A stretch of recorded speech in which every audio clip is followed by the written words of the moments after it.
শুভ সকাল বন্ধুরা, আবারও একটা নতুন ব্লগ নিয়ে তোমাদের সামনে চলে আসলাম।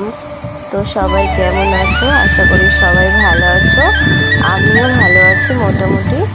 আর আমার শরীরটা খারাপ ছিল, তো আগের থেকে একটু ভালো আছি। তো দেখো, সকালবেলা উঠে পড়ে কাজ সেরে তারপর রেডি সেডি হয়ে বড় মশাইয়ের সাথে একটু বাজারের উদ্দেশ্য বেরিয়ে পড়লাম। তো দেখো, আকাশটা আজকে ভালো আছে, মোটামুটি বৃষ্টিটা হচ্ছে না। 4-5 দিন ধরে বৃষ্টি হয়েছে। তো দেখো, বৃষ্টিটা আজকে থেমেছে, তো তাই একটু বাজার করার জন্য বেরিয়ে পড়লাম। আমার গাছগুলো দেখো কত সুন্দর